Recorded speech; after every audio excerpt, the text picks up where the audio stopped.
जय हिंद दोस्तों। Railway NTPC या प्रैक्टिस टेस्ट 69 है। तो आइए शुरू करते हैं। पहला प्रश्न है, मछलियों से संबंधित अध्ययन कहलाता है? तो इसका सही उत्तर है ऑप्शन सी, इक्थियोलॉजी। अगला प्रश्न है, मधुमक्खियों का पालन कहलाता है? तो इसका सही उत्तर है ऑप्शन ए, एपीकल्चर। अगला प्रश्न है, एडवर्ड जेनर निम्नलिखित में से किस रोग से जुड़े हैं? तो इसका सही उत्तर है ऑप्शन सी, चेचक से।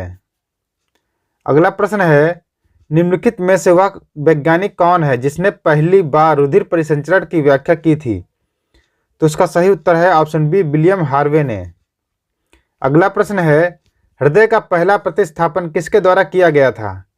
तो इसका सही उत्तर है ऑप्शन डी, क्रिश्चियन बर्नार्ड के द्वारा। अगला प्रश्न है, डीएनए की संरचना को सबसे पहले किसने रेखांकित किया? तो इसका सही उत्तर है ऑप्शन सी, वाटसन व क्रिक ने। अगला प्रश्न है, विकास का सिद्धांत किसके द्वारा प्रतिपादित किया गया था? तो इसका सही उत्तर है ऑप्शन डी, डार्विन के द्वारा। अगला प्रश्न है, किसके द्वारा आनुवंशिकता के विज्ञान को आनुवंशिकी जेनेटिक्स कहा गया?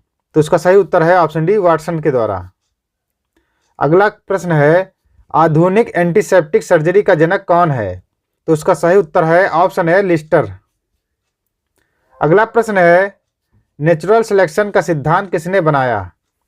तो उसका सही उत्तर है ऑप्शन सी, डार्विन ने।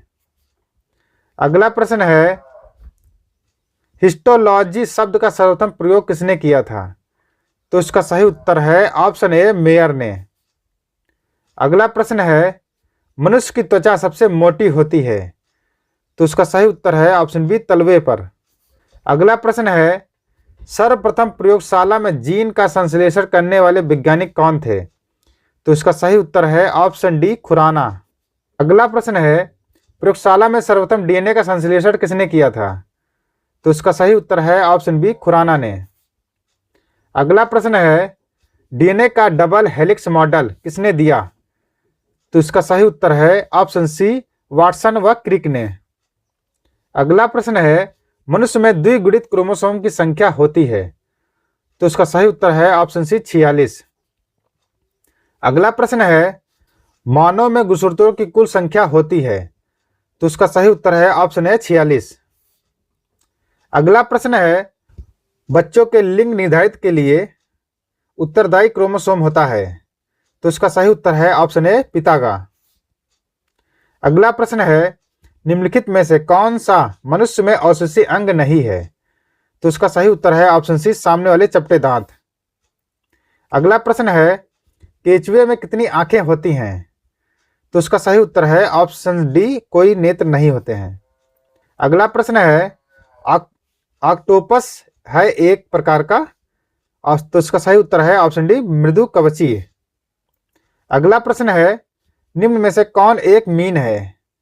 तो इसका सही उत्तर है ऑप्शन सी, फ्लाइंग फिश। अगला प्रश्न है, संसार में किसकी जीव संख्या सर्वाधिक है? तो इसका सही उत्तर है ऑप्शन ए, मछली की। अगला प्रश्न है, जल से बाहर निकाले जाने पर मछलियां मर जाती हैं क्योंकि? तो इसका सही उत्तर है ऑप्शन सी, वे सांस नहीं ले पाती हैं। अगला प्रश्न है, क्यों शीतकाल की तुलना में ग्रीष्मकाल में अधिक मछलियां मरती हैं? तो उसका सही उत्तर है ऑप्शन सी, ऑक्सीजन के अपक्षय के कारण।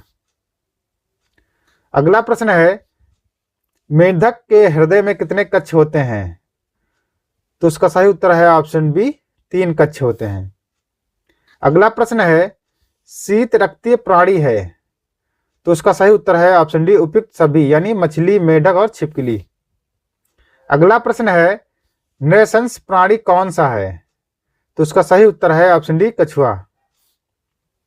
अगला प्रश्न है, घोंसला बनाने वाला एकमात्र सांप है? तो उसका सही उत्तर है ऑप्शन बी, किंग कोबरा। अगला प्रश्न है, डायनासोर थे? तो उसका सही उत्तर है ऑप्शन डी, मेसोजेइक सरीसृप। अगला प्रश्न है, कौन सा प्राणी सांपों से लड़ता है? तो उसका सही उत्तर है ऑप्शन बी, नेवला। अगला प्रश्न है, न्यूजीलैंड में पाया जाने वाला उड्डयनहीन पक्षी है? तो उसका सही उत्तर है ऑप्शन सी, कीवी। अगला प्रश्न है, आर्कियोटेरिक्स है? तो इसका सही उत्तर है ऑप्शन है, जुरैसिक युग का सर्वपुरातन पक्षी। अगला प्रश्न है, पेंगुइन चिड़िया कहाँ पाई जाती है? तो इसका सही उत्तर है ऑप्शन सी, अंटार्कटिका में।